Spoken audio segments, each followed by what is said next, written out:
Percayakah Anda? Seorang pria yang memiliki segalanya harta, kekuasaan, dan nama baik tersesat di sebuah desa terpencil yang miskin. Di sana, ia bertemu kembali dengan wanita yang ia kira telah meninggalkannya selama 5 tahun. Namun, kejutan sebenarnya tidak berhenti sampai di situ. Seorang anak kecil berlari keluar, menatapnya lekat-lekat, lalu mengajukan pertanyaan yang membuatnya terpaku. Om, kenapa Om mirip aku?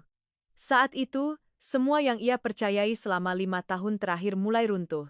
Wanita yang ia kira telah meninggalkannya ternyata diam-diam membesarkan anak mereka sendirian, dan anak itu mungkin adalah putranya. Namun, yang paling menyakitkan bukanlah kenyataan itu, melainkan bahwa ia telah ditipu dan kehilangan seluruh keluarganya. SUV hitam mengilap itu perlahan berbelok dari jalan utama, memasuki jalan kecil yang penuh debu merah. Di kedua sisinya terhampar sawah yang sedang masa tanam. Angin berembus pelan, membawa bau lumpur muda dan aroma khas air dari pedesaan. Bayu Pratama menyipitkan mata, melihat layar ponselnya lagi.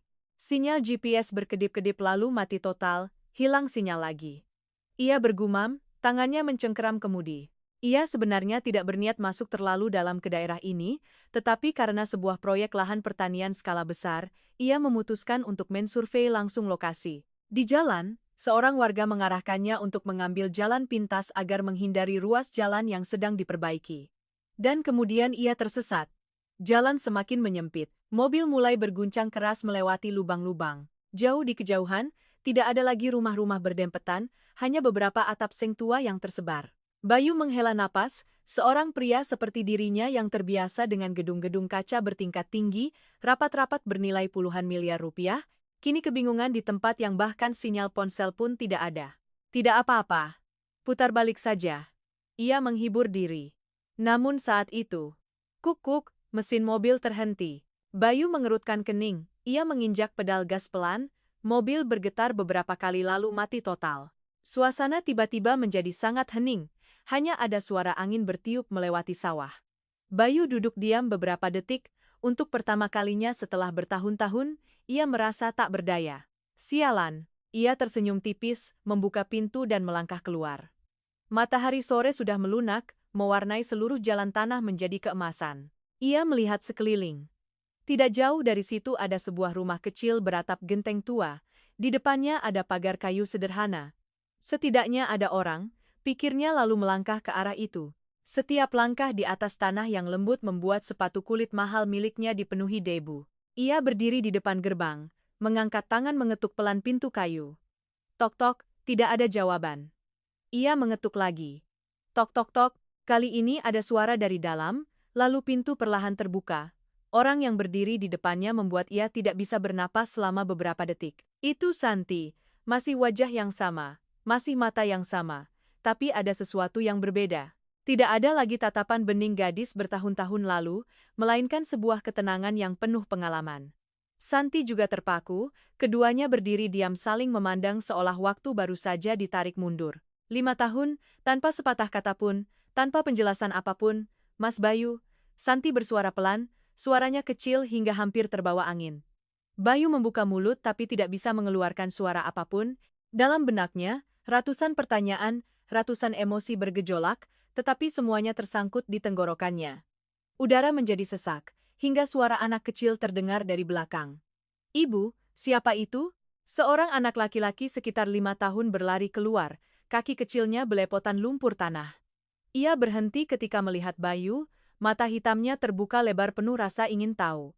Anak itu menatap Bayu sangat lama, bukan tatapan anak kecil yang bertemu orang asing, melainkan tatapan seolah sedang berusaha memahami sesuatu. Bayu menunduk, matanya tanpa sadar berhenti pada wajah anak itu dan jantungnya berdetak satu irama yang aneh. Hidung, mata. Cara ia memiringkan kepala, sebuah perasaan akrab yang menakutkan. Om. Anak itu bersuara. Suaranya bening tapi sangat jelas. Kenapa Om mirip aku? Ruangan seolah membeku. Santi segera berbalik, matanya sekilas menunjukkan kepanikan. Riko, masuk ke dalam, nak, katanya cepat. Tapi Bu, masuk ke dalam. Suaranya tidak keras tapi cukup tegas. Anak laki-laki bernama Riko itu melirik Bayu sekali lagi lalu dengan enggan masuk ke rumah. Bayu masih berdiri di sana seperti seseorang yang baru saja terbangun dari mimpi panjang. Santi, akhirnya ia bersuara dengan suara serak. Kamu tinggal di sini? Santi tidak memandangnya. Ada apa? Tanyanya. Suaranya tenang hingga terasa asing. Bayu sedikit terkejut, ia ingat betul suara Santi, hangat, lembut, selalu membawa sedikit kelembutan yang sulit digambarkan. Tapi sekarang suaranya seperti pintu yang sudah lama tertutup. Mobil saya mogok, saya ingin bertanya apa ada bengkel dekat sini. Sebuah kalimat yang terlalu biasa, terlalu asing dibandingkan dengan semua yang sedang terjadi. Santi terdiam beberapa detik lalu mengangguk. Ada, tapi jaraknya sekitar 3 kilometer. Bayu menghela napas pelan, bisakah saya pinjam telepon? Ponsel saya tidak ada sinyal. Santi berbalik masuk ke dalam, mengeluarkan sebuah ponsel lama. Di sini sinyalnya lemah, coba saja. Bayu menerima, tangannya tidak sengaja menyentuh tangan Santi, sentuhan yang sangat pelan tapi cukup untuk menarik keduanya kembali ke masa lalu. Keduanya segera menarik tangan. Bayu berbalik pura-pura fokus pada ponsel. Tidak ada sinyal. Ia tersenyum pahit, mungkin saya harus berjalan kaki. Santi tidak berkata apa-apa, angin bertiup membuat beberapa helai rambutnya bergerak pelan. Bayu melihat rumah sederhana tapi rapi, ada jemuran pakaian, beberapa pot tanaman kecil, sebuah sepeda tua terparkir di teras, tidak seperti tempat manapun yang pernah ia tinggali. Kamu tinggal di sini sendiri? Tanyanya, suaranya melambat. Santi masih tidak memandangnya. Iya. Sebuah jawaban singkat tapi tidak lengkap. Bayu menggenggam erat tangannya. Ia ingin bertanya lebih, ingin bertanya tentang anak itu, ingin bertanya tentang semua tahun yang telah berlalu, tapi ia tidak tahu harus mulai dari mana. Udara menjadi berat, hingga anak itu kembali berlari keluar. Santi belum sempat melarang. Riko berdiri tepat di depan Bayu menatap lurus padanya. Nama siapa? Bayu sedikit tertegun. Nama Bayu. Anak itu mengangguk seolah mengingat. Dari kota, ya. Iya. Punya banyak uang. Pertanyaan tak terduga itu membuat Bayu tersenyum tipis. Kenapa kamu bertanya begitu? Riko melihat ke sepatu Bayu lalu melihat mobil di kejauhan. Karena naik mobil bagus, pakai sepatu bagus. Ia mendongak, matanya bening. Tapi orang-orang di TV juga kaya, tapi mereka tidak senang. Bayu terdiam. Sebuah kalimat dari anak kecil justru menusuk hal yang selalu ia hindari. Riko memiringkan kepala. Senang? Pertanyaan itu tidak ada yang menanyakannya selama bertahun-tahun. Bayu melihat anak itu lalu melihat Santi. Santi masih berdiri di sana tapi tatapan matanya sudah berubah, tidak lagi sepenuhnya dingin melainkan menunggu sebuah jawaban. Bayu membuka mulut, tapi kali ini ia tidak menghindar. Tidak, katanya, suaranya sangat pelan. Tidak senang. Anak itu berkedip. Kalau begitu main di sini saja. Di sini sangat menyenangkan. Santi memejamkan mata pelan. Bayu merasakan jantungnya sesak. Ia tidak tahu apakah karena perkataan anak itu atau karena tempat ini. Mungkin inilah yang telah ia hilangkan. Angin kencang bertiup, menerbangkan debu. SUV hitam mengilap itu berdiri diam di tengah jalan tanah seperti sesuatu yang tidak seharusnya berada di tempat ini. Bayu memandang rumah itu sekali lagi lalu memandang Santi. 5 tahun lalu ia kehilangan Santi, hari ini ia tersesat. Tapi mungkin ini bukanlah sebuah kesalahan. Bayu berdiri di depan rumah kecil itu beberapa detik lagi, seolah masih belum bisa percaya bahwa gadis yang berdiri di depannya adalah Santi, orang yang telah ia cari dalam keputusasaan selama waktu yang lama, lalu terpaksa belajar melupakannya. Kamu mau berdiri di sana terus?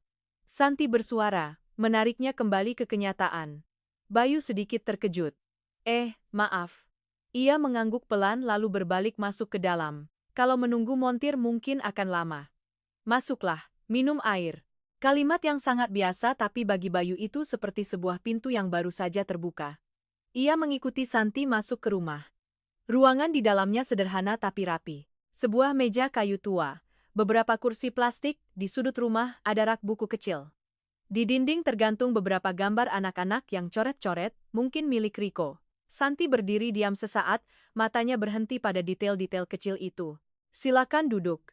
Santi berkata, meletakkan segelas air putih di depannya. Terima kasih. Mereka duduk berhadapan tapi tidak ada yang bicara. 5 tahun, terlalu banyak yang telah berubah, dan terlalu banyak yang tidak tahu harus mulai dari mana. Riko kembali berlari keluar, tangannya memegang mobil mainan tanah yang sedikit rusak. Bayu. Om tahu cara memperbaiki ini. Bayu melihat mobil itu dan tersenyum tipis. Coba Om lihat. Ia mengambilnya, memutar-mutar. Salah satu roda miring. Sepertinya harus dilepas sedikit. Rico segera duduk di sampingnya, dengan serius melihat setiap gerakannya. Santi berdiri di dapur diam-diam mengamati. Pemandangan di depannya membuat ia merasa sulit digambarkan. Seorang pria yang pernah ia cintai, seorang anak yang ia besarkan sendirian, dan mereka kini duduk bersama seolah tidak pernah ada jarak di antara mereka. Sudah selesai, kata Bayu, mengembalikan mobil mainan itu. Rico mencoba mendorong roda mobil berputar lancar, bisa jalan. Teriaknya sambil tersenyum lebar. Bayu melihat senyum itu, hatinya sedikit tersentuh, sebuah perasaan hangat yang sudah lama ia lupakan. Terima kasih, Om, kata Rico lalu berlari keluar. Ruangan kembali hening. Bayu mengikuti bayangan anak itu sebentar lalu menoleh ke Santi. Anak itu sangat pintar. Santi mengangguk pelan. Iya, dia belajar banyak hal sendiri. Ayahnya. Bayu berhenti seolah mempertimbangkan setiap kata. Apakah ayahnya di sini? Santi tidak langsung menjawab. Ia berbalik menuangkan air lagi, seolah membutuhkan jeda untuk tetap tenang. Tidak. Akhirnya ia berkata hanya satu kata. Tapi cukup untuk Bayu memahami bahwa cerita di baliknya tidak sederhana. Ia tidak bertanya lebih, bukan karena ia tidak ingin melainkan karena ia tahu belum waktunya. Bayu duduk di sana melihat ke sawah di depan, angin sore bertiup, membawa suara tawa Rico di halaman. Sebuah pemandangan damai yang sangat berbeda dengan kehidupannya di Jakarta. Gedung-gedung kaca bertingkat tinggi, rapat-rapat yang berlangsung hingga larut malam, angka-angka kontrak, tekanan, dan juga makan malam mewah yang hampa. Kamu masih bekerja di perusahaan yang sama? Santi bertanya, memecah keheningan. Iya. Bayu mengangguk, sekarang saya bertanggung jawab di bagian investasi. Pasti sibuk sekali, ya? Sudah terbiasa. Santi tersenyum tipis tapi senyumnya tidak sampai ke matanya. Kamu selalu begitu. Bayu melihatnya, kalau kamu? Saya mengajar les privat dan melakukan beberapa pekerjaan kecil seperti menjual sayur di luar sana. Oh. Jawabnya sederhana. Tapi Bayu mengerti bahwa di balik itu ada sebuah proses yang panjang. Ia melihat tangan Santi, tidak lagi lembut seperti dulu, ada kapalan kecil, sekilas sesuatu menjepit hatinya. Santi. Ia mendongak. Aku minta maaf. Dua kata itu jatuh pelan tapi berat. Santi menatapnya sangat lama lalu ia berbalik. Untuk apa kamu minta maaf? Bayu tertegun, ia membuka mulut lalu terdiam. Memang aku minta maaf untuk apa? Karena tidak bersamanya, karena membiarkannya menghilang, atau karena aku percaya pada hal-hal yang tidak seharusnya dipercaya? Ia tidak tahu. Akhirnya ia berkata, suaranya merendah, tapi aku tahu aku telah berbuat salah. Santi terdiam. Sesaat kemudian, ia berkata, kamu tidak perlu minta maaf. Bayu memandangnya, terkejut karena semuanya sudah berlalu. Suaranya tenang, tapi justru ketenangan itu yang lebih menyakitinya. Bagimu mungkin sudah berlalu, Bayu berkata perlahan, tapi bagiku tidak pernah. Santi menggenggam erat tangannya, aku pernah mencarimu. Ia terdiam. Bayu melanjutkan, aku menelepon, aku datang ke tempat tinggalmu, tapi kamu sudah pergi.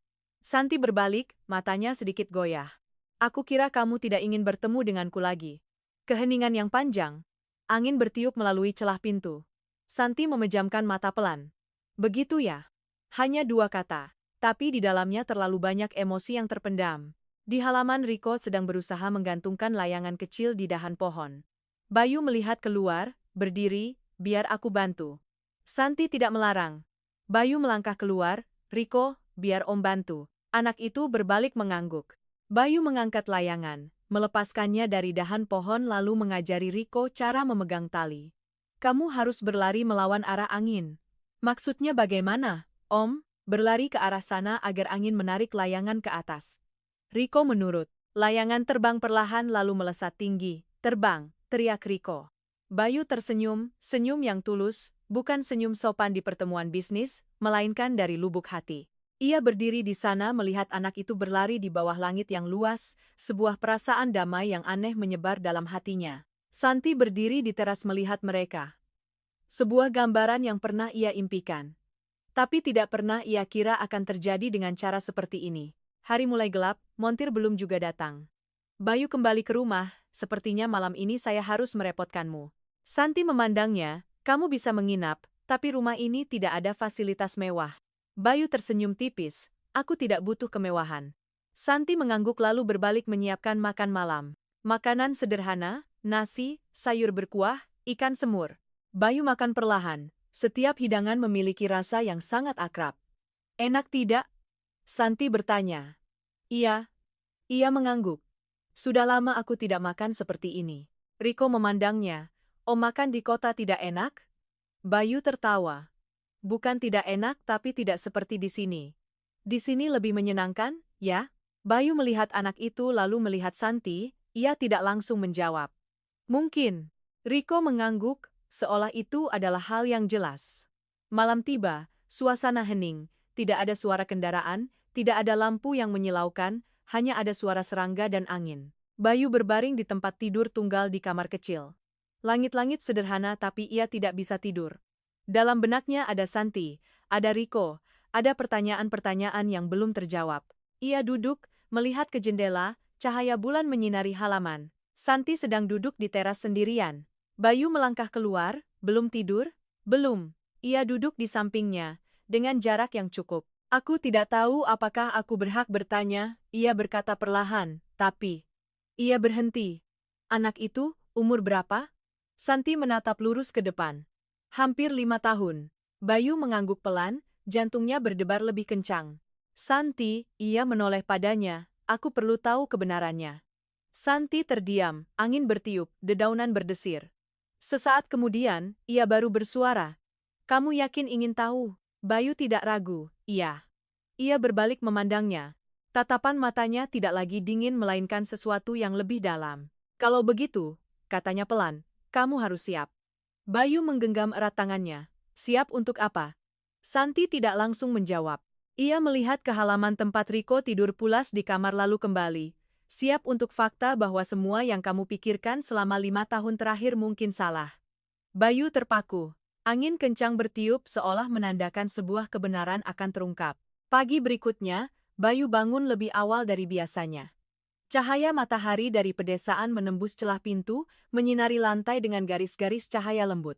Tidak ada suara alarm, tidak ada email yang menumpuk, tidak ada jadwal rapat yang padat seperti biasanya, hanya ada kokok ayam, suara air mengalir dari gentong di belakang rumah, dan sebuah perasaan damai yang sudah lama ia lupakan. Bayu melangkah keluar, Santi sudah bangun sejak lama. Ia sedang berdiri di depan halaman menyiram beberapa bedeng sayuran kecil, rambutnya terikat rapi, beberapa helai jatuh di dahinya. Cahaya matahari menyinari wajahnya menonjolkan ketenangan yang akrab. Ia tidak berbalik tapi pasti ia tahu Bayu sudah bangun. Kamu bangun sepagi ini? Bayu bertanya. Di sini semua orang begitu. Santi menjawab, tangannya masih melanjutkan menyiram. Kalau tidak bangun pagi, nanti kepanasan tidak bisa kerja. Bayu mengangguk pelan. Ia berdiri di sana beberapa detik lalu mendekat. Ada yang bisa aku bantu? Santi sedikit tertegun, ia berbalik memandangnya, tatapan matanya sekilas melewati sepatu yang masih kotor kemarin lalu melihat ke tangan Bayu yang belum terbiasa dengan pekerjaan di ladang. Kamu tidak terbiasa, katanya. Apapun bisa dipelajari. Santi tidak menjawab. Ia memberinya sebuah gayung. Kalau begitu, ambil air. Bayu menerimanya. Gerakan awalnya agak canggung. Air tumpah keluar, membasahi celananya. Santi melirik sekilas, tidak berkata apa-apa, tapi sudut bibirnya sedikit melengkung. Sebuah ekspresi yang sangat lembut. Tapi Bayu melihatnya dan ia menyadari sudah lama ia tidak melihat Santi seperti itu. Riko bangun, berlari keluar ke halaman, matanya masih mengantuk. Om Bayu, panggilnya. Sudah bangun? Bayu tersenyum. Om tidur nyenyak. Iya. Lebih nyenyak daripada di kota. Riko mengangguk. Seolah itu adalah hal yang sangat jelas. Di sini malamnya sangat tenang. Aku suka. Bayu melihat anak itu. Kamu tinggal di sini sejak kecil? Iya. Sejak aku lahir. Bayu menggenggam erat tangannya, sebuah jawaban sederhana tapi membuat hatinya terasa berat. Santi dari belakang bersuara, Riko, ayo sarapan, nak. Iya, Bu. Anak itu berlari masuk ke rumah. Bayu berhenti, ia melihat kepergian Riko lalu menoleh ke Santi. Kamu tidak pernah pergi dari sini? Pernah, Santi berkata tapi tidak lama. Pergi ke kota. Oh, kapan? Bayu mengangguk, Ia ingin bertanya lebih tapi Santi sudah berbalik. Setelah sarapan, Bayu berhasil menghubungi montir. Mereka baru bisa datang beberapa jam lagi. Ia tidak punya alasan untuk langsung pergi tapi juga tidak tahu bagaimana harus tinggal. Segalanya antara ia dan Santi masih belum jelas. Riko menarik tangannya. Om, mau kasih makan ayam di belakang? Bayu tertawa. Boleh. Keduanya pergi ke belakang. Sebuah kandang ayam kecil, beberapa ekor sedang mengais tanah. Riko memberinya segenggam beras. Om taburkan saja, Bayu menurut. Ayam-ayam berhamburan mendekat dan mematuk-matuk. Riko terkikik. Om senang? Bayu melihat anak itu. Iya, senang. Bukan jenis kesenangan yang gaduh melainkan tenang. Sebuah perasaan yang belum pernah ia sadari bahwa ia kehilangan. Saat itu, ponsel Bayu bergetar, sinyal sudah kembali. Ia melihat layar, panggilan dari Sarah. Bayu ragu sesaat lalu mengangkatnya. Mas Bayu, akhirnya bisa dihubungi juga. Suara Sarah terdengar akrab tapi dingin. Kamu di mana? Tanya Sarah. Sedang tugas luar. Tugas luar kok hilang kontak seharian. Kamu tahu hari ini ada rapat dengan klien? Bayu terdiam. Mas Bayu, Sarah menekankan. Pulang sekarang juga. Tidak. Ia berkata. Aku belum pulang. Kamu sedang apa sampai lebih penting dari pekerjaan? Bayu melihat ke sawah. Riko sedang berlari mengejar ayam-ayam. Santi berdiri dari kejauhan, tatapan matanya tetap tenang. Urusan pribadi. Sarah tertawa pelan, tawa yang tidak menyenangkan. Kamu sudah berubah. Bayu tidak menjawab. Sarah melanjutkan. Ayahmu sedang bertanya-tanya. Beliau tidak senang. Bayu menggenggam erat ponselnya. Aku tahu. Lalu kamu mau apa? Keheningan sesaat. Angin bertiup menggoyangkan pepohonan. Bayu berkata perlahan. Aku akan mengurusnya. Sarah tidak berkata apa-apa lagi tapi sebelum menutup telepon, ia berkata, Mas Bayu, ada hal-hal yang tidak seharusnya kembali. Panggilan berakhir. Bayu berdiri diam sesaat, ia mengerti apa yang Sarah maksud dan ia juga mengerti, segalanya belum berakhir. Siang hari, montir datang. Mereka memeriksa sebentar lalu berkata, mobilnya hanya rusak ringan, sekitar 1 jam selesai. Bayu mengangguk. Ia berdiri di bawah naungan pohon melihat rumah itu, hanya 1 jam lagi ia bisa pergi. Kembali ke kehidupan lamanya. Seolah tidak ada yang terjadi, tapi matanya berhenti pada Santi. Ia sedang menjemur pakaian, sebuah gerakan yang sangat biasa tapi membuatnya tidak bisa berbalik pergi. 5 tahun lalu, ia membiarkan Santi pergi dari hidupnya. Kali ini apakah ia akan memilih yang sama? Sore datang, mobil sudah selesai diperbaiki. Montir pergi, Bayu berdiri di depan mobil, kunci di tangannya, hanya perlu membuka pintu dan masuk, semuanya akan kembali seperti semula. Ia berbalik, Santi berdiri di teras. Riko berdiri di sampingnya. Anak itu melambaikan tangan. Om mau pergi? Bayu melihatnya, sekilas ragu. Iya, sepertinya begitu. Riko mengangguk. Nanti om main lagi, ya? Sebuah kalimat yang sangat alami seolah Bayu adalah bagian dari tempat ini. Bayu tertegun, ia tidak langsung menjawab. Santi bersuara. Kamu sebaiknya pulang. Suaranya tenang, tapi ada sesuatu yang berbeda di matanya. Bayu melangkah mendekati Santi. Ia memandangnya, aku belum bisa pergi. Santi sedikit mengerutkan kening. Kenapa? Bayu menatap lurus padanya. Karena aku belum tahu kebenarannya.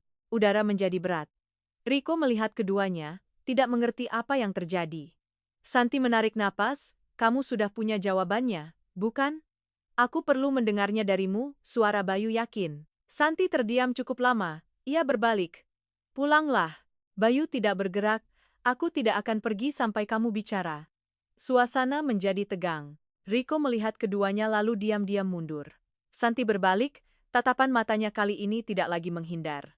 Kamu benar-benar ingin tahu? Iya. Meskipun hasilnya mungkin membuatmu menyesal, Bayu tidak ragu. Aku sudah menyesal selama 5 tahun ini. Sebuah kalimat yang tidak keras tapi cukup untuk membuat segalanya hening. Santi menatapnya sangat lama lalu ia berkata, baik. Bayu menahan napas, tapi tidak sekarang. Ia tertegun. Kenapa? Santi melihat ke arah Riko. Karena ada hal-hal yang tidak bisa dibicarakan di depan anak kecil. Bayu berbalik melihat Riko. Anak itu berdiri di kejauhan, pura-pura bermain tapi jelas sedang mendengarkan. Bayu mengangguk. Kalau begitu kapan? Malam ini. Jawaban tegas.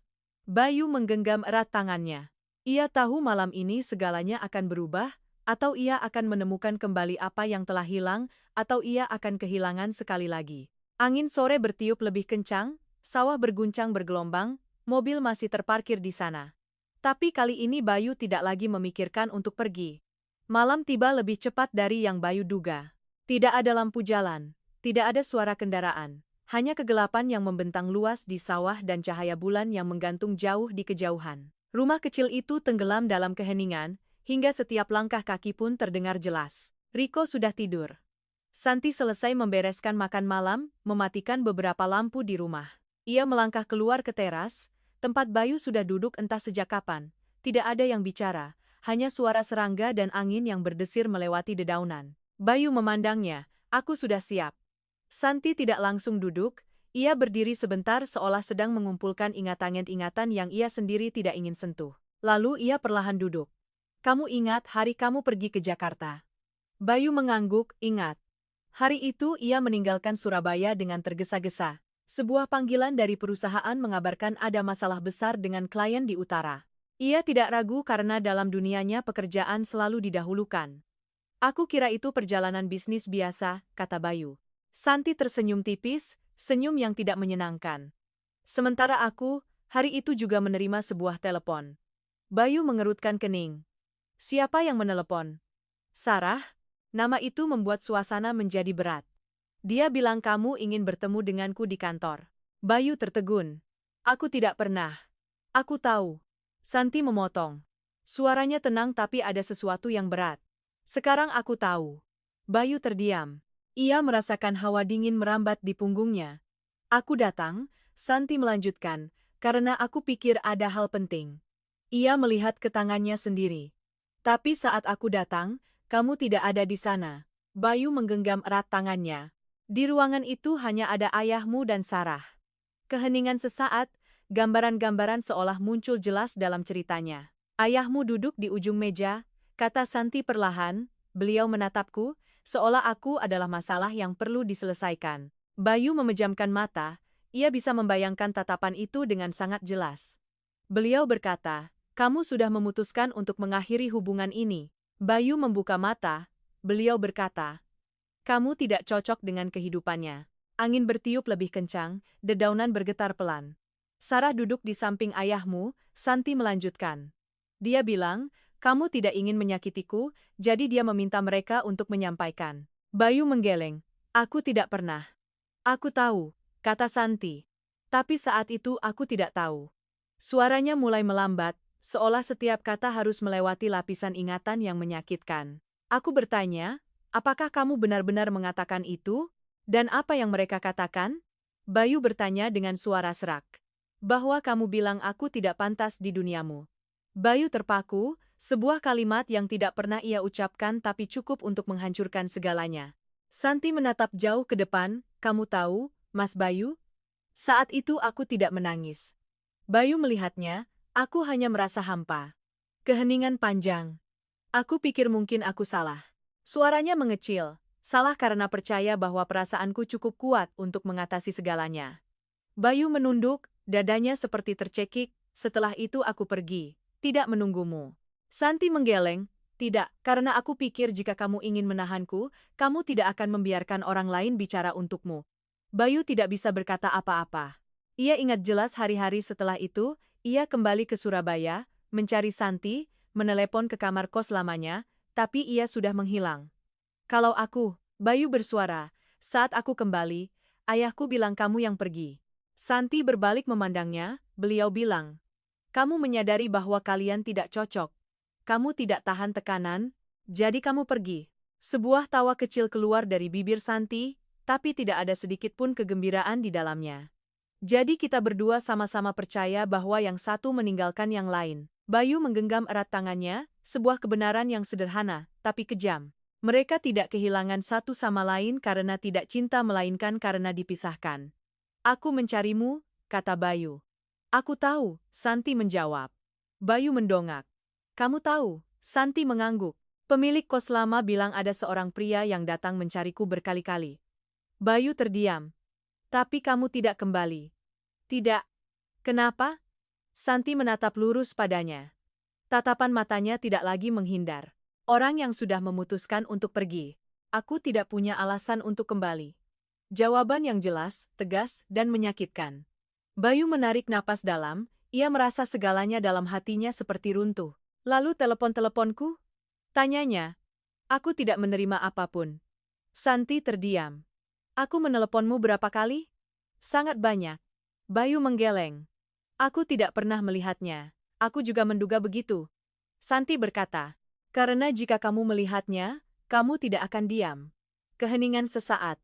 Keduanya mengerti, ada seseorang yang telah memblokir semuanya. Sarah, Bayu berbisik, Santi tidak berkata apa-apa, tapi keheningannya sudah menjadi jawaban. Bayu bersandar ke belakang, ia menatap langit malam, ribuan bintang yang asing tapi jelas, tidak seperti kehidupannya yang buram dalam keputusan-keputusan yang salah. Jika hari itu aku tidak pergi ke Jakarta, katanya.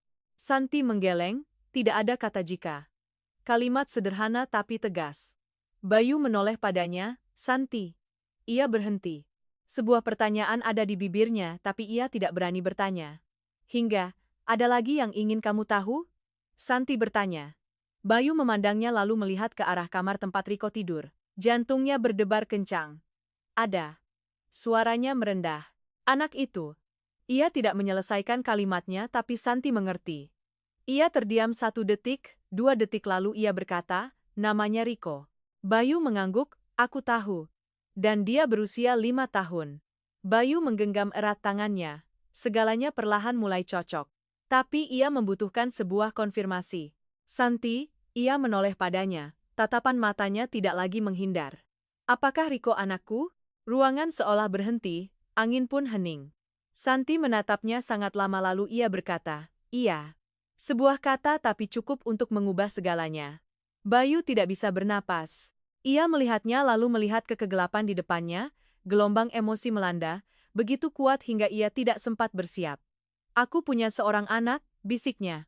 Santi tidak berkata apa-apa, ia hanya duduk di sana, seolah sudah menunggu saat ini sejak lama. Bayu mengangkat tangan ke wajahnya, ia tidak menangis tapi matanya memerah. Kenapa kamu tidak bilang? Pertanyaan itu keluar bukan menyalahkan melainkan menyakitkan. Santi memandangnya, aku sudah mencoba. Bayu tertegun, aku menelepon, aku mengirim pesan, aku mencari cara untuk menghubungi. Ia berhenti tapi tidak ada balasan. Bayu memejamkan mata, ia mengerti, semuanya telah diblokir. Sampai suatu saat aku berpikir aku sudah punya jawabannya.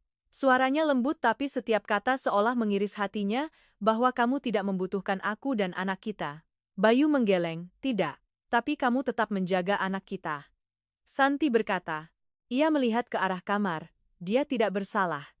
Sebuah kalimat sederhana tapi mengandung segalanya. Bayu mengikuti tatapan matanya, seorang anak yang tumbuh besar tanpanya. 5 tahun yang telah ia lewatkan, setiap langkah pertamanya, setiap panggilan ibu pertamanya, setiap momen terpenting karena sebuah kebohongan. Bayu menunduk, aku minta maaf. Kali ini bukan karena ia tidak tahu melainkan karena ia tidak ada di sana. Santi tidak menjawab, ia berdiri. Sudah larut, sebaiknya kamu istirahat.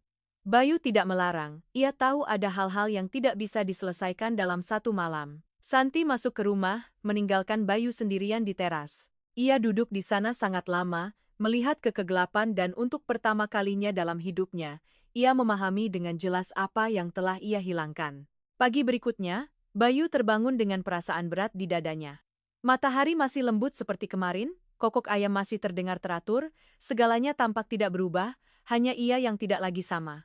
Ia duduk, melihat sekeliling kamar kecil itu, semuanya begitu sederhana hingga membuatnya merasa asing, tapi justru kesederhanaan itulah yang membuatnya merasa nyata. Ia melangkah keluar, Santi sudah bangun sejak lama. Ia sedang menyalakan kompor menyiapkan sarapan. Riko duduk di sampingnya menggambar sesuatu di buku lama. Bayu berhenti, ia melihat anak itu, putranya, sebuah kebenaran yang hanya beberapa jam sebelumnya, ia bahkan tidak tahu keberadaannya. Om Bayu sudah bangun, Riko mendongak dan tersenyum, Bayu mengangguk pelan, berusaha menjaga suaranya tetap normal. Iya, kamu bangun sepagi ini? Sudah terbiasa.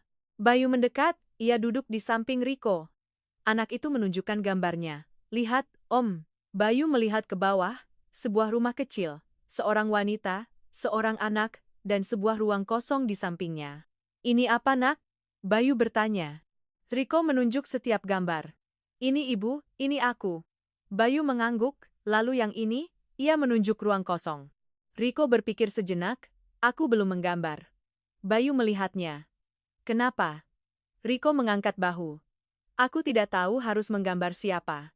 Jawaban polos tapi seperti tusukan pisau yang lembut. Bayu tidak berkata apa-apa lagi, ia hanya mengelus kepala anak itu pelan. Nanti kamu akan tahu.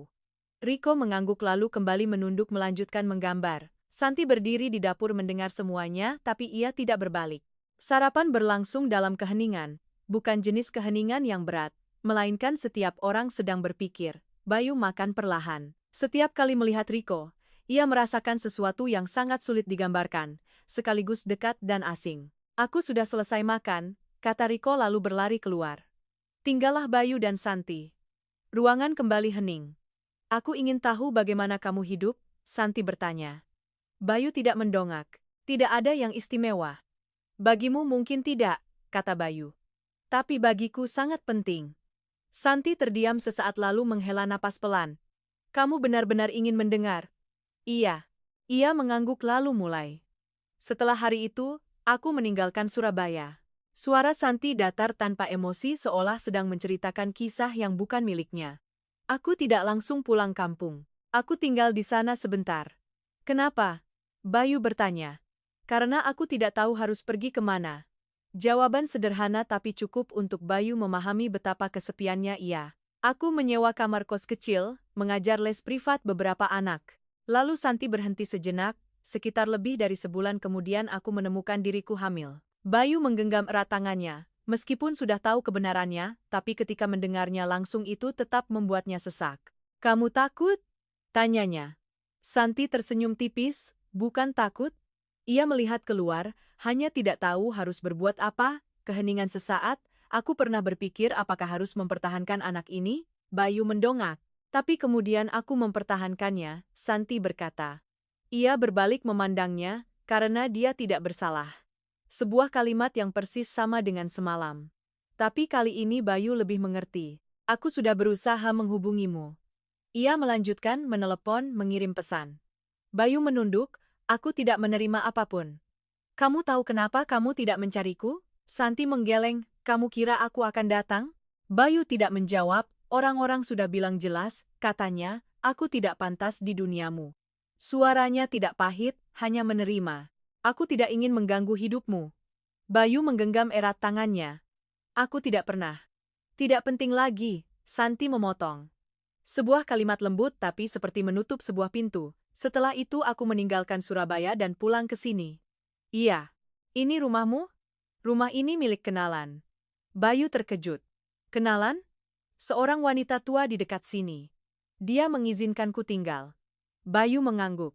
Aku memulai lagi dari awal. Tanpa apa-apa. Tanpa siapa-siapa. Hanya aku. Dan anak dalam kandunganku. Bayu tidak berkata apa-apa, ia tidak tahu harus berkata apa. Bulan-bulan pertama sangat sulit, Santi melanjutkan, tapi kemudian terbiasa. Aku mengajar les privat, menjual makanan, melakukan banyak hal. Kadang kekurangan uang, kadang hanya cukup untuk hidup. Ia berhenti, tapi aku tidak pernah berpikir untuk menyerah. Bayu memandangnya, sebuah rasa hormat muncul dalam hatinya. Bukan karena ia kuat melainkan karena ia telah melewati semua itu sendirian. Riko lahir pada suatu pagi hujan, kata Santi. Tatapan matanya melunak. Sangat kecil tapi sangat sehat. Bayu tersenyum tipis, mirip kamu. Santi menggeleng, dia mirip kamu. Bayu tertegun, semakin besar semakin mirip. Keheningan sesaat, kamu tidak pernah menceritakannya tentangku? Bayu bertanya. Tidak. Kenapa? Karena aku tidak tahu harus berkata apa. Jawaban yang jujur. Aku tidak ingin dia tumbuh dewasa dengan cerita yang tidak jelas. Bayu mengangguk. Aku mengerti, hidupku sudah stabil, kata Santi. Tidak kaya tapi cukup. Riko sekolah, aku mengajar les tambahan. Kadang juga ada yang membantu, tapi sebagian besar sendiri. Bayu menatap meja, Ia membayangkan 5 tahun terakhir, sementara ia hidup di apartemen mewah, Santi dan anaknya hidup dengan cara yang sama sekali berbeda. Aku minta maaf. Katanya untuk ketiga kalinya, tapi kali ini lebih berat dari semuanya. Santi tidak menjawab, ia berdiri. Kamu tidak perlu minta maaf, tapi kamu perlu bertanggung jawab. Bayu berdehem, berkata. Santi tertegun, ia berbalik. Kamu pikir hanya dengan tahu kebenarannya sudah cukup? Bayu memandangnya, tidak. Lalu kamu mau apa? Bayu menarik napas dalam, aku ingin tinggal. Udara seolah membeku. Santi memandangnya, tatapan matanya tidak lagi tenang melainkan curiga. Tinggal untuk apa? Untuk menebus siapa? Untukku? Untuk Riko? Santi menggeleng. Kamu tidak bisa menebus 5 tahun itu. Aku tahu. Tapi aku tidak ingin kehilangan lebih banyak. Suara Bayu yakin, tidak keras tapi cukup untuk membuat Santi terdiam. Di halaman, Riko berlari masuk. Ibu, ada apa, Bu? Ibu, aku lihat Om Bayu bicara di telepon dengan seseorang. Bayu tertegun, ia lupa tentang ponsel, panggilan-panggilan, pekerjaan, segalanya di luar sana masih menunggunya. Santi memandangnya, kamu tidak bisa tinggal di sini selamanya. Bayu tahu, ia tahu betul, tapi untuk pertama kalinya dalam hidupnya ia tidak yakin apa yang lebih penting. Sore itu Bayu berdiri sendirian di samping mobil, ia membuka pintu lalu menutupnya, membukanya lagi lalu kembali berdiri diam. Satu kehidupan ada di depannya, kehidupan lain ada di belakangnya, dan ia berdiri di tengah. Sore hari turun perlahan di sawah.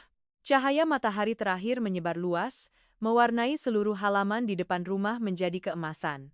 Angin bertiup pelan, membawa bau jerami kering dan uap air dari kanal terdekat. Bayu masih berdiri di samping mobil, pintu terbuka lalu tertutup lagi.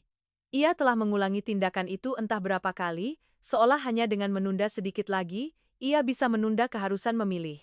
Om Bayu. Suara Riko terdengar dari belakang. Bayu berbalik, anak itu sedang berlari mendekat, tangannya memegang layangan kecil. Om belum pergi? Bayu memandangnya, sesaat ragu. Belum. Riko tersenyum lebar. Kalau begitu, Om main denganku sebentar lagi. Bayu mengangguk pelan. Iya. Anak itu menarik tangannya ke belakang rumah. Layangan sudah terikat tali. Tapi sepertinya Riko masih belum bisa menerbangkannya. Om ingat kemarin Om bilang harus lari melawan arah angin, kan? Iya. Sudah kulakukan tapi tidak terbang. Bayu tersenyum tipis. Biar Om bantu. Ia mengambil layangan, melihat arah angin lalu memberi isyarat agar Riko berdiri sedikit lebih jauh. Kamu pegang talinya, kalau Om lepas kamu lari. Iya. Bayu mengangkat layangan tinggi-tinggi. Angin cukup kuat. Ia melepaskan tangan lari. Riko berlari. Awalnya layangan berputar-putar lalu perlahan stabil dan terbang ke atas. Terbang! Teriak Riko. Bayu melihatnya, sebuah senyum perlahan muncul di bibirnya, sebuah perasaan yang sangat aneh tapi juga sangat nyata. Ia tidak ingat kapan terakhir kali ia merasa seperti itu. Bukan di acara penandatanganan kontrak, bukan di pesta mewah, melainkan di sini, di tengah sawah bersama seorang anak yang adalah putranya. Santi berdiri dari kejauhan melihat keduanya, tatapan matanya menjadi serius, pemandangan di depannya indah, tapi juga membuatnya gelisah. Ia berbalik masuk ke rumah, tidak ingin melihat terlalu lama. Hari semakin gelap. Bayu dan Riko duduk di bawah pohon, layangan sudah turun, tergeletak di rumput. Om Bayu, Riko bersuara, Om mau tinggal di sini selamanya? Bayu tertegun. Ia melihat anak itu. Kenapa kamu bertanya begitu? Riko mengangkat bahu. Karena Om bermain denganku lebih seru dari om-om lain. Om-om lain. Iya, kadang ada orang datang beli barang ibu tapi mereka tidak bermain denganku. Bayu terdiam. Aku suka ada teman main. Riko melanjutkan. Suaranya tidak sedih. Hanya nyata. Bayu mengelus kepala anak itu. Om juga suka bermain denganmu. Riko tersenyum. Kalau begitu Om tinggal, ya? Sebuah kalimat sederhana tapi membuat Bayu tidak tahu harus menjawab apa. Om, ia berhenti. Bagaimana dengan pekerjaan di kota? Riko berpikir sejenak, apakah pekerjaan itu penting sekali? Bayu melihatnya, ia dulu bisa langsung menjawab bahwa pekerjaan adalah segalanya, tapi sekarang ia tidak yakin lagi. Penting juga, katanya. Riko mengangguk. Tapi aku pikir Om tidak senang melakukannya. Bayu tertegun. Anak itu melanjutkan. Kemarin Om bilang begitu. Bayu tidak berkata apa-apa. Ia menunduk, seorang anak berusia 5 tahun justru melihat hal yang telah ia coba sembunyikan selama bertahun-tahun. Makan malam berlangsung dalam suasana hening, tidak ada lagi ketegangan seperti hari-hari pertama, tapi juga belum sepenuhnya nyaman. Sebuah jarak masih ada. Bayu duduk berhadapan dengan Santi, Riko duduk di tengah, anak itu menceritakan tentang sekolah, tentang teman-teman, tentang guru-guru. Bayu mendengarkan, sesekali mengangguk, Santi diam, hanya sesekali bertanya beberapa pertanyaan tambahan. Setelah makan, Riko berlari keluar bermain, tinggallah Bayu dan Santi, ruangan kembali hening. Kamu berencana tinggal berapa lama? Santi bertanya. Bayu memandangnya, aku belum tahu. Aku punya pekerjaan, aku tahu aku tidak bisa meninggalkan semuanya. Bayu tidak membantah, ia hanya mengatakan ia tidak ingin kehilangan lebih banyak. Santi memandangnya, tatapan matanya tidak lagi dingin. Tapi juga belum melunak. Kamu pikir segalanya semudah itu? Aku tidak berpikir itu mudah, kata Bayu. Tapi aku pikir aku harus mulai dari suatu tempat. Santi terdiam. Kamu ingin mulai dari mana? Tanyanya. Bayu menatap lurus padanya. Dari menjadi ayahnya. Kalimat itu membuat suasana menjadi berat. Santi berbalik. Kamu tidak bisa menjadi ayahnya hanya dalam 1 hari. Aku tahu. Lalu kamu mau apa? Bayu menarik napas dalam. Aku akan tinggal di sini sebentar. Sampai kapan? Sampai kamu dan Riko menerimaku. Santi tersenyum tipis, bukan tawa senang. Kamu pikir itu mudah? Tidak. Kalau begitu kenapa kamu masih mau? Bayu tidak ragu, karena ini adalah hal yang benar. Sebuah jawaban sederhana tapi cukup untuk membuat Santi terdiam. Malam tiba, Riko sudah tidur, Bayu duduk di teras. Santi keluar. Belum tidur? Belum. Ia duduk, menjaga jarak yang cukup. Kamu benar-benar ingin tinggal? Tanyanya. Iya, meskipun kamu mungkin tidak menerima. Iya, meskipun Riko mungkin tidak menerima. Bayu tertegun. Ia belum memikirkan hal itu, bukan karena ia tidak tahu melainkan karena ia belum berani menghadapinya. Aku akan berusaha, katanya. Santi memandangnya, kamu tidak bisa memaksanya memanggilmu ayah. Aku tidak akan memaksa. Kamu tidak bisa menuntut dia untuk mempercayaiku. Aku tidak menuntut. Lalu kamu mau apa? Bayu terdiam sesaat lalu berkata, aku akan ada di sana saat dia membutuhkan. Santi tidak berkata apa-apa. Ia memandangnya, tatapan yang panjang seolah sedang mempertimbangkan, seolah sedang menilai. Kamu sudah berubah, katanya. Bayu tersenyum tipis. Mungkin. Kenapa? Karena aku sudah kehilangan terlalu banyak. Suaranya merendah. Dan aku tidak ingin kehilangan lagi. Santi berbalik. Kamu bicara mudah sekali. Tidak mudah, kata Bayu. Hanya saja aku tidak punya pilihan lain. Angin kencang bertiup, dedaunan berdesir. Jauh di kejauhan anjing menggonggong. Bayu menatap langit. Aku pernah berpikir aku punya segalanya, katanya. Tapi sebenarnya aku tidak punya apa-apa. Santi tidak menjawab. Aku punya uang, punya posisi, punya kekuasaan. Tapi tidak punya keluarga. Keheningan sesaat. Sekarang aku punya kesempatan, Bayu berkata, aku tidak ingin melewatkannya. Santi memandangnya, tatapan matanya untuk pertama kalinya sedikit goyah, tapi ada satu hal, katanya, Bayu menoleh. Kamu tidak bisa hanya tinggal di sini lalu menghilang lagi. Bayu mengerti, aku tidak akan. Kamu pernah mengatakan itu, kalimat itu membuatnya tertegun. Kali ini berbeda, katanya. Kenapa? Bayu memandangnya. Karena kali ini aku tahu apa yang akan aku hilangkan. Santi terdiam, ia tidak membantah tapi juga tidak setuju, hanya saja tidak lagi langsung menolak. Di dalam rumah Riko bergerak, suara pelan terdengar, keduanya melihat ke dalam, sebuah momen tanpa kata-kata. Bayu berdiri, aku akan tinggal. Bukan pertanyaan melainkan sebuah keputusan. Santi tidak berkata apa-apa, ia hanya berdiri. Kamu bisa menempati kamar yang kemarin. Bayu mengangguk. Terima kasih. Santi kembali ke rumah. Bayu berdiri di teras sendirian sebentar, ia melihat ke sawah lalu melihat ke rumah itu, sebuah tempat yang tidak pernah ia kira akan menjadi bagiannya, tapi sekarang adalah tempat yang tidak ingin ia tinggalkan. Hari-hari berikutnya berlalu perlahan, Bayu tinggal bukan sebagai tamu, tapi juga belum sepenuhnya menjadi bagian dari tempat ini. Ia bangun bersama Santi setiap pagi, belajar cara mengambil air, menyiram sayuran, memberi makan ayam. Pekerjaan-pekerjaan yang terlihat sederhana justru membuatnya canggung seperti orang yang benar-benar asing. Rico awalnya hanya menganggapnya sebagai om tamu yang baik, anak itu tidak menghindar tapi juga tidak secara aktif mendekat. Semuanya berhenti pada tingkat yang cukup, sebuah jarak tak terlihat masih ada. Suatu pagi, Bayu sedang membereskan beberapa karung padi di belakang rumah ketika ia mendengar Santi memanggil dari dalam, "Mas Bayu." Suaranya tidak keras tapi ada sesuatu yang mendesak. Ia segera berlari masuk. Santi sedang berdiri di samping meja, tangannya memegang selembar kertas, wajahnya tidak lagi tenang seperti biasanya. "Ada apa?" Bayu bertanya. Ia memberikan kertas itu padanya, itu adalah hasil pemeriksaan medis. Bayu membaca cepat lalu berhenti. Baris-baris tulisan di depannya membuatnya tidak bisa bernapas selama beberapa detik, diduga kelainan jantung bawaan, direkomendasikan pemantauan dan intervensi dini. Bayu mendongak, "Ini milik Rico." Santi mengangguk, tidak berkata apa-apa lagi, tapi tatapan matanya sudah cukup. "Sejak kapan?" Bayu bertanya. "Hampir setahun." Bayu menggenggam erat kertas itu. "Kenapa kamu tidak bilang? Di mana kamu saat aku harus bilang?" Santi menjawab, suaranya tidak tinggi tapi cukup tajam. Bayu terdiam, ia tahu pertanyaan itu tidak adil. Awalnya hanya sakit ringan, Santi berkata, "Aku pikir karena dia terlalu banyak bergerak, lalu kenapa?" Setelah itu dia sering lelah, sesekali mengeluh nyeri dada. Bayu merasakan jantungnya sesak. "Aku membawanya ke dokter. Di rumah sakit daerah, dokter bilang perlu dipantau lebih lanjut.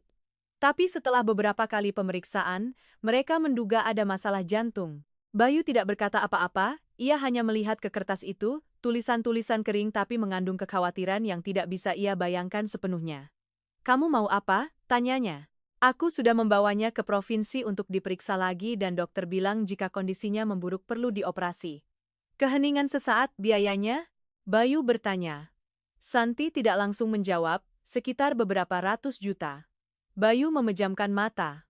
Sebuah angka yang baginya tidak besar tapi bagi Santi itu adalah seluruh dunianya. "Sudah berapa yang kamu kumpulkan?" "Belum cukup." Suaranya tenang. Tapi Bayu tahu itu adalah ketenangan yang telah ditempa melalui banyak kali menghadapi kesulitan. Rico berlari masuk. "Ibu, aku lapar." Keduanya segera terdiam. Santi cepat-cepat melipat kertas itu, "Keluar main, ibu mau masak." "Iya." Rico berlari keluar. Sama sekali tidak tahu ada sesuatu yang diam-diam mengancam hidupnya. Bayu melihat kepergiannya, sebuah perasaan tak berdaya muncul.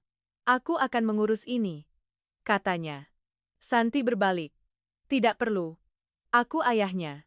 "Kamu baru tahu itu beberapa hari ini." Kalimat itu membuat Bayu tertegun, tapi itu tidak mengubah kenyataan. "Tidak." Santi menggeleng. "Tapi itu tidak cukup untuk kamu memutuskan menggantikanku." Bayu menarik napas dalam. "Aku tidak ingin memutuskan menggantikanmu. Aku ingin bersama-sama denganmu." Santi terdiam. Tatapan matanya tidak lagi tajam tapi masih ragu. Sore itu, Bayu mengajak Rico bermain di sawah, anak itu berlari di depan, tangannya memegang layangan. "Om Bayu, hari ini anginnya lebih kencang."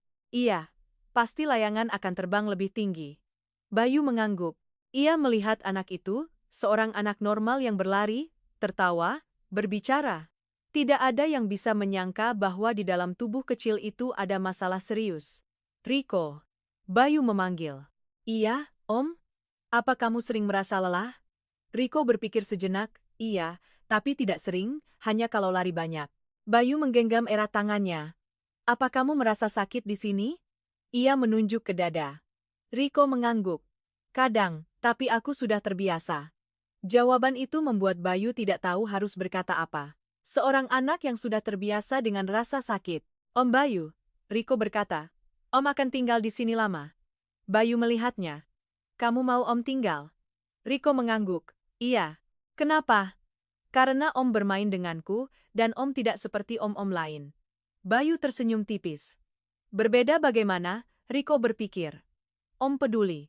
Sebuah kalimat sederhana tapi membuat Bayu terdiam. Malam itu Bayu duduk di teras. Santi keluar. "Kamu sudah tahu?" katanya. "Iya." "Kamu masih ingin tinggal?" "Iya." "Untuk Rico. Untuk kita berdua." Santi memandangnya dengan tatapan yang panjang. "Kamu tidak perlu melakukan itu." Aku tidak melakukan ini karena tanggung jawab. Bayu berkata, aku melakukan ini karena aku ingin. Kamu yakin? Yakin. Keheningan sesaat. Aku tidak ingin Riko bergantung padamu, Santi berkata. Aku tidak ingin dia bergantung. Lalu kamu mau apa? Bayu berpikir sejenak. Aku ingin dia tahu bahwa aku ada di sini. Hanya itu, Santi terdiam. Jawaban itu tidak keras tapi cukup nyata. Tapi aku butuh waktu, katanya. Aku mengerti. Dan kamu tidak boleh menyakitinya. Bayu mengangguk. Aku janji. Jangan janji, Santi berkata. Cukup lakukan. Bayu tersenyum tipis. Baik. Malam itu Bayu tidak tidur. Ia berbaring melihat langit-langit. Dalam benaknya adalah serangkaian pikiran tentang Riko, tentang Santi, tentang apa yang telah ia lewatkan dan apa yang bisa ia hilangkan. Jika tidak melakukan apa-apa, ia mengambil ponsel melihat daftar kontak. Nama Sarah muncul, ia ragu lalu mematikan layar. Untuk pertama kalinya ia tidak memilih pekerjaan. Pagi berikutnya, Bayu bangun pagi. Ia keluar ke halaman, Riko sudah ada di sana. Om Bayu sudah bangun pagi. Sudah terbiasa. Bayu duduk di sampingnya. Riko. Iya, Om.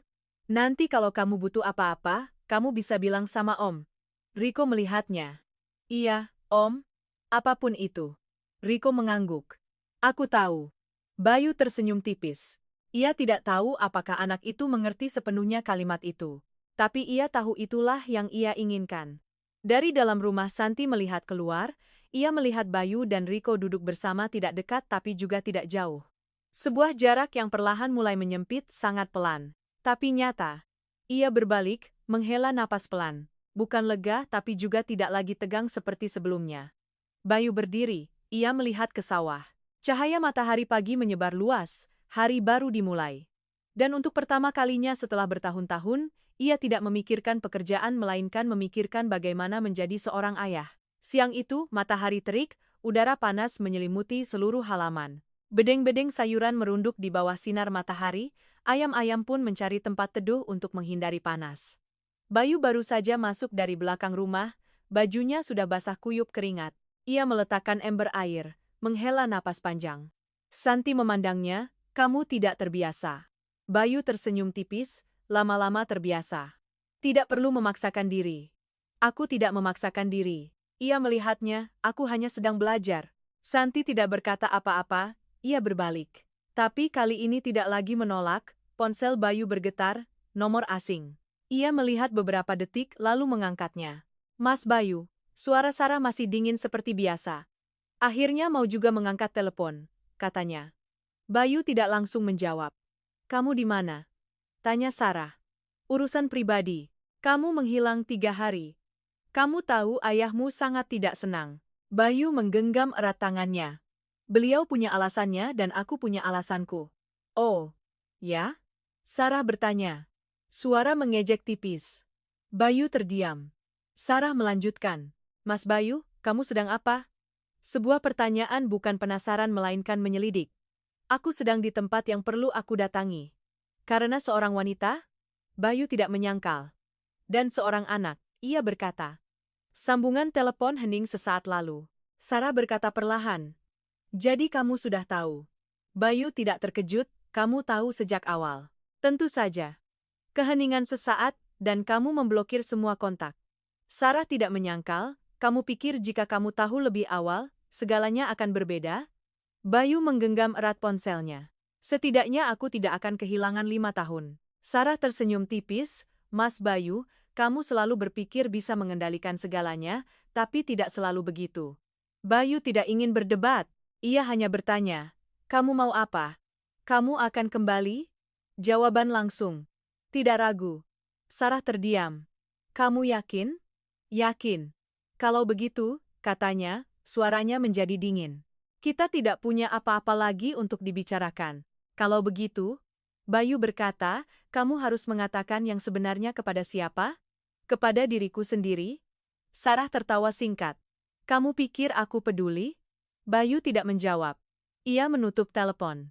Kurang dari 1 menit kemudian, ponsel bergetar lagi. Kali ini nomor ayahnya.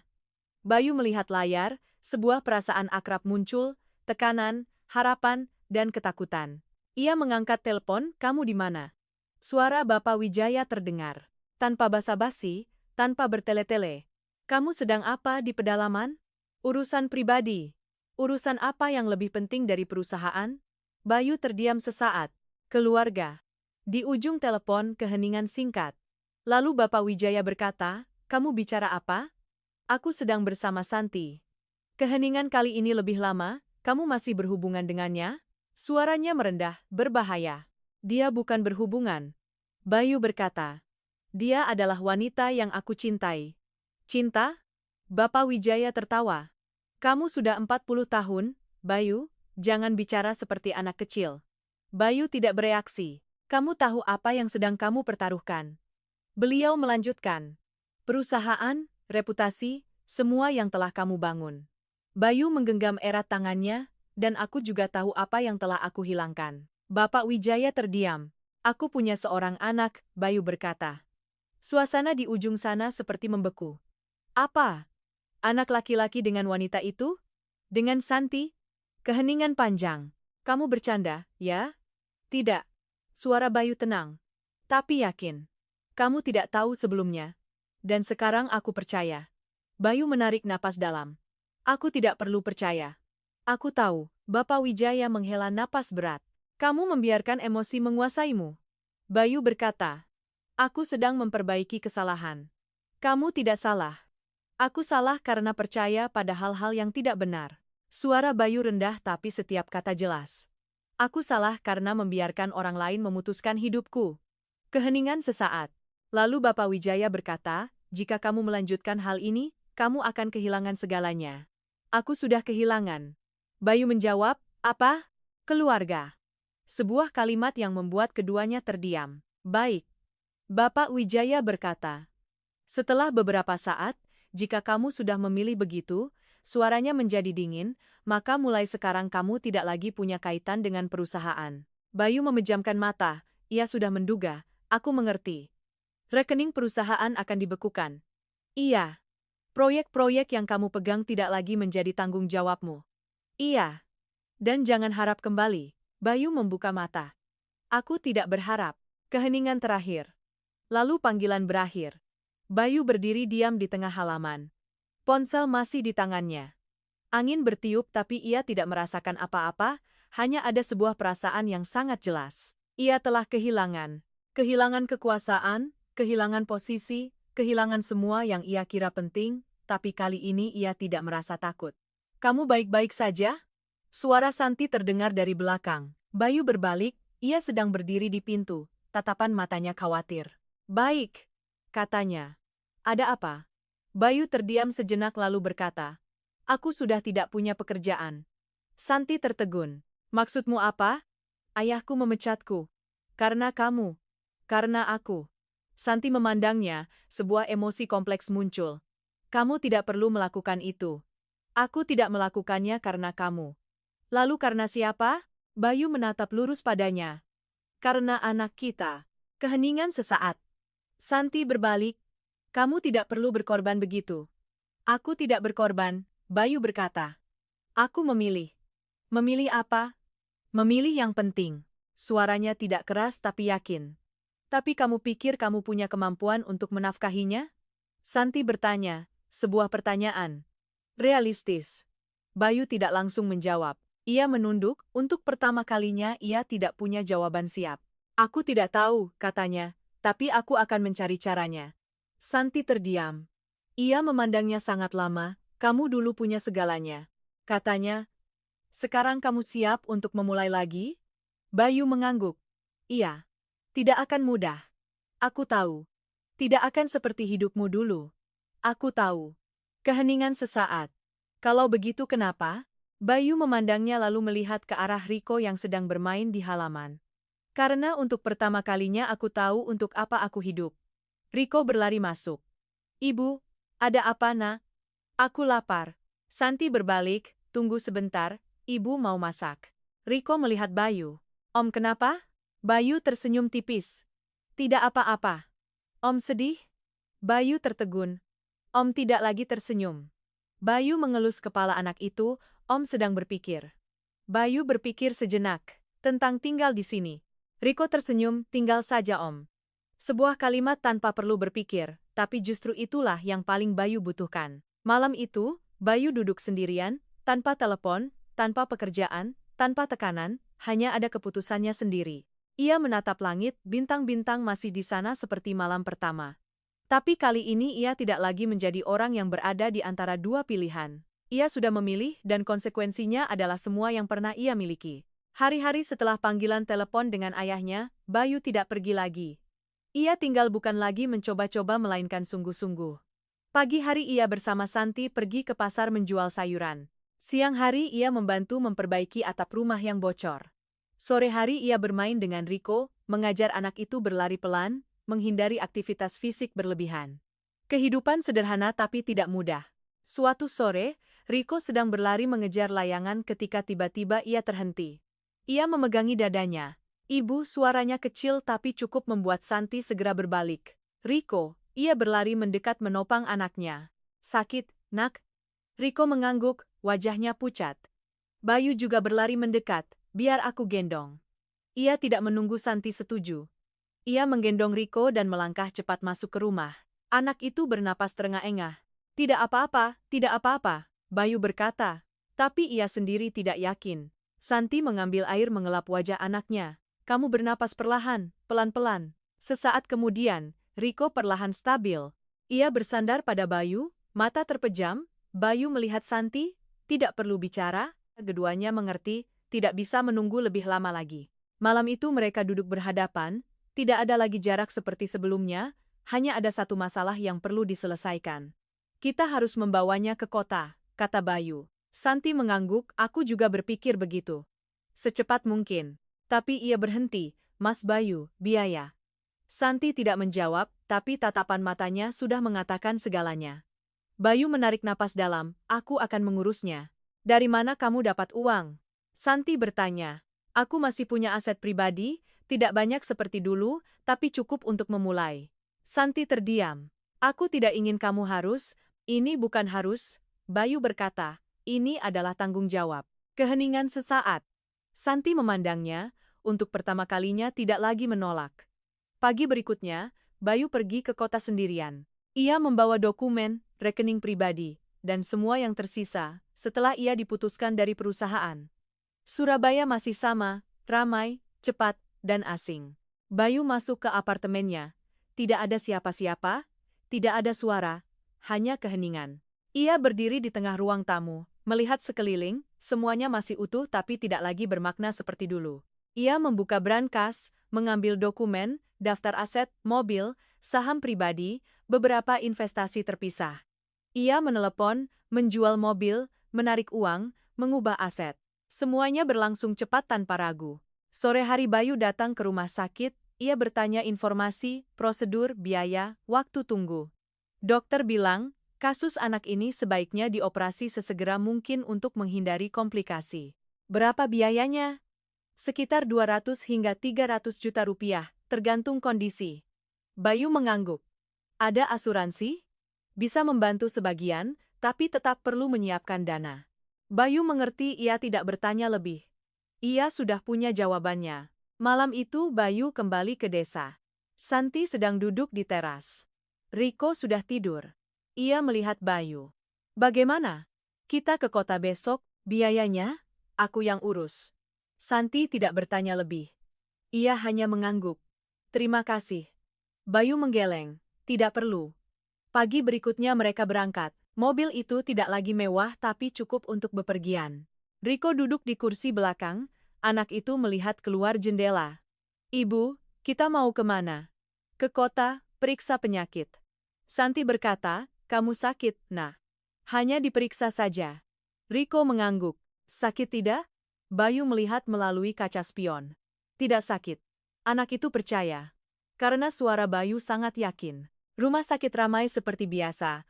Orang-orang keluar masuk terus-menerus, Bayu mengurus administrasi, Santi membawa Riko untuk pemeriksaan, segalanya berlangsung lebih cepat dari yang Bayu duga, tes, USG, diagnosis. Dokter mengkonfirmasi perlu dioperasi tidak terlalu mendesak tapi tidak boleh ditunda. Santi memegang tangan Bayu. Tidak apa-apa, kata Bayu, kita lakukan. Tanggal operasi ditetapkan. 1 minggu kemudian selama waktu itu mereka tinggal di kota, sebuah kamar kecil dekat rumah sakit tidak mewah tapi cukup. Riko tidak sepenuhnya mengerti. Ia hanya tahu ia harus lebih sering di rumah sakit. Apa aku perlu dioperasi? Tanyanya. Santi tertegun. Bayu bersuara. Dokter akan membantu jantungmu lebih sehat. Sakit tidak? Bayu melihatnya. Om akan di sini bersamamu. Riko mengangguk. Kalau begitu aku tidak takut. Malam sebelum operasi. Santi tidak tidur. Ia duduk di samping ranjang Riko melihat anaknya. Bayu mendekat. Kamu sebaiknya istirahat, aku tidak bisa tidur. Aku juga. Keheningan sesaat, kamu takut? Santi bertanya. Bayu tidak langsung menjawab. Iya. Tapi aku percaya. Percaya apa? Percaya bahwa semuanya akan baik-baik saja. Santi memandangnya. Aku tidak yakin aku sekuat itu. Bayu memegang tangannya, aku akan kuat menggantikanmu. Sebuah kalimat sederhana tapi cukup untuk membuat Santi tidak berkata apa-apa lagi. Hari operasi, Riko dibawa ke ruangan. Ia melihat Bayu. Om tunggu di luar ya? Bayu mengangguk. Iya. Jangan pergi kemana-mana. Tidak akan. Riko tersenyum lalu dibawa pergi. Pintu tertutup, Bayu dan Santi duduk di luar tidak berkata apa-apa, hanya berpegangan tangan. Waktu berjalan lambat, sangat lambat, setiap menit terasa seperti 1 jam. Akhirnya pintu terbuka, dokter keluar melepas masker, tersenyum, operasinya berhasil. Santi menangis, tidak bisa menahannya. Bayu memejamkan mata, menghela napas panjang seolah membuang semua beban. Riko dibawa keluar masih tidur tapi stabil.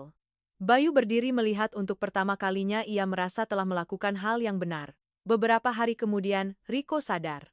Ia melihat sekeliling Om Bayu. Bayu mendekat. Om di sini. Riko tersenyum lemah. Aku tidak terlalu sakit. Bayu tersenyum tipis. Bagus sekali. Riko melihatnya sesaat. Lalu berkata, Om akan di sini terus? Bayu mengangguk, iya. Kalau begitu Om tinggal selamanya, ya? Bayu melihatnya, sebuah perasaan hangat menyebar, iya. Santi berdiri di samping melihat keduanya tidak berkata apa-apa, tapi dalam tatapannya untuk pertama kalinya tidak ada lagi jarak. 3 minggu setelah operasi, Riko diperbolehkan pulang, kota masih ramai seperti dulu, tapi kali ini Bayu tidak lagi merasa akrab. Jalanan yang padat, gedung-gedung bertingkat, papan iklan yang terang benderang, semuanya seperti sebuah dunia yang pernah ia miliki, tapi kini terasa asing. Riko duduk di kursi belakang memeluk erat tas kecilnya. Ibu, kita pulang? Iya, kita pulang. Santi menjawab, suaranya lebih lembut dari biasanya. Bayu melihat melalui kaca spion, Riko masih lemah tapi matanya sudah kembali cerah. Ingat ayam kita di rumah? Katanya. Bayu tertawa, pulang langsung kelihatan. Riko mengangguk menyandarkan kepala ke kursi. Aku ingin menerbangkan layangan lagi. Tunggu sampai sembuh total. Santi mengingatkan, aku sudah sembuh kok. Bayu memutar kepala pelan, dokter bilang harus pelan-pelan. Riko terdiam beberapa detik lalu mengangguk. Iya, Bu. Mobil meninggalkan kota menuju pedesaan. Semakin jauh, semakin lapang. Tidak ada lagi suara klakson, tidak ada lagi ketergesaan. Hanya ada sawah-sawah yang terhampar luas. Bayu menurunkan kaca mobil, angin bertiup masuk terasa sejuk dan nyata. Ia melihat keluar, sebuah perasaan yang sangat aneh. Seolah ia sedang kembali ke tempat yang sebelumnya belum pernah ia kenal. Rumah itu muncul dari kejauhan, masih sama, atap genteng tua, pagar kayu, pohon mangga di depan halaman, tapi kali ini bukan lagi tempat yang asing. Riko membuka pintu mobil sebelum mobil benar-benar berhenti. Aku pulang. Ia berlari ke halaman lebih pelan dari sebelumnya, tapi tetap penuh semangat. Bayu turun, ia berdiri beberapa detik, melihat rumah itu, sebuah tempat yang telah mengubah hidupnya. Hari-hari berikutnya, kehidupan perlahan kembali normal. Tapi tidak seperti dulu. Bayu tidak lagi menjadi orang luar, ia mulai terlibat dalam segala hal, bukan karena kewajiban melainkan karena ia ingin. Pagi hari ia bersama Santi pergi ke kebun. Siang hari ia memperbaiki atap rumah. Sore hari ia duduk bersama Riko belajar. Anak itu awalnya masih menjaga jarak tapi perlahan juga terbiasa. Suatu sore Riko sedang menggambar. Bayu duduk di sampingnya. Kamu gambar apa? Rumah kita. Bayu melihat ke bawah. Kali ini gambar itu memiliki 3 orang. Seorang wanita, seorang anak, dan seorang pria. Ini siapa? Bayu bertanya. Riko menunjuk gambar pria itu. Om. Bayu tertegun, Om. Iya? Riko berpikir cukup lama lalu berkata, aku belum tahu. Sebuah jawaban, tidak menolak tapi juga belum menerima. Bayu mengangguk. Tidak apa-apa, ia tidak memaksa. Ia mengerti kepercayaan membutuhkan waktu. Santi berdiri dari kejauhan melihat keduanya, sebuah perasaan yang sulit digambarkan muncul. Bukan lagi waspada tapi juga belum sepenuhnya tenang. Ia sudah terbiasa sendirian, terbiasa tidak bergantung pada siapapun. Dan sekarang ada seseorang yang muncul, bukan sementara melainkan ingin tinggal. Malam itu, Bayu duduk di teras. Santi keluar. Kamu berencana tinggal di sini lama? Tanyanya. Bayu mengangguk, iya. Lalu bagaimana dengan pekerjaanmu? Aku akan mencari cara lain. Bagaimana? Bayu melihat ke sawah, ia sedang memikirkan untuk menanam sayuran organik. Santi terkejut, kamu? Iya, aku belum pernah melakukannya. Aku bisa belajar. Sebuah jawaban yang akrab, tapi kali ini tidak lagi canggung. Santi memandangnya. Kamu yakin? Tidak yakin, kata Bayu, tapi aku ingin mencoba. Kenapa? Bayu menoleh padanya. Karena aku ingin di sini, bukan hanya tinggal. Keheningan sesaat. Aku ingin membangun sesuatu bersamamu. Santi tidak berkata apa-apa, tapi tatapan matanya sudah melunak. Hari-hari berikutnya Bayu mulai mencari tahu. Ia bertanya kepada warga sekitar. Belajar cara menanam sayuran. Belajar cara mengolah tanah. Tidak mudah, kadang gagal, kadang salah tapi ia tidak menyerah. Riko sering duduk di sampingnya. Om salah. Iya, harusnya begini. Bayu tertawa. Kamu lebih pintar dari Om. Riko tertawa, aku kan tinggal di sini. Suatu sore, mereka bersama-sama menerbangkan layangan, angin kencang, langit cerah, layangan terbang tinggi, Riko berlari, Santi berdiri melihat, Bayu memegang tali. Sebuah momen yang sangat sederhana tapi utuh. Om Bayu, Riko memanggil. Om pegang erat, ya? Iya. Riko berhenti, melihat ke atas lalu berbalik melihat Bayu dengan tatapan berbeda, tidak lagi asing, tidak lagi menyelidik. Ayah. 3 kata kecil, tapi jelas. Bayu berdiri diam, tidak bergerak seolah takut, jika ia bergerak segalanya akan menghilang. Riko mengulangi, ayah. Kali ini lebih yakin. Bayu berlutut memeluk anak itu, tidak berkata apa-apa, hanya memeluk erat. Santi berdiri di sana, air mata menetes entah sejak kapan. Malam itu mereka duduk bersama, tidak ada lagi jarak, tidak ada lagi rasa canggung, hanya ada sebuah keluarga. Kamu belum menjawabku, kata Santi. Apa? Kamu menyesal. Bayu memandangnya lalu melihat Riko yang sedang duduk bermain di dekatnya. Tidak, meskipun aku sudah kehilangan segalanya. Bayu tersenyum tipis. Aku tidak kehilangan, aku hanya menukar. Menukar apa? Bayu memegang tangannya. Menukar hal-hal yang tidak penting, dengan hal-hal yang aku butuhkan. Santi tidak berkata apa-apa, ia menggenggam erat tangan Bayu. Beberapa bulan kemudian, kebun sayuran mulai membuahkan hasil. Sayuran hijau, tanah subur. Bayu mulai menjual produknya tidak banyak tapi cukup. Sebuah kehidupan baru. Lambat tapi stabil. Suatu pagi Bayu berdiri di depan pintu, ia melihat rumah itu, melihat sawah, melihat keluarganya. Ia tidak lagi menjadi pria gedung-gedung bertingkat tinggi, tidak lagi menjadi pria yang mengejar kontrak, tapi ia adalah seorang ayah, seorang suami, seorang pria yang memiliki tempat untuk kembali. Riko berlari keluar, ayah. Bayu berbalik. Ada apa, nak? Ayo menerbangkan layangan. Bayu tertawa, ayo. Santi berdiri di pintu melihat keduanya, cahaya matahari menyinari wajahnya, sebuah senyum tipis tidak gaduh tapi cukup. Terima kasih telah meluangkan waktu untuk menonton. Beritahu kami dari mana Anda mendengar cerita ini, dari Indonesia atau dari manapun, dan tinggalkan komentar di bawah ini. Setiap suka, bagikan, dan umpan balik adalah motivasi bagi kami untuk terus mengunggah dan meningkatkan video di masa mendatang. Sampai jumpa di video berikutnya.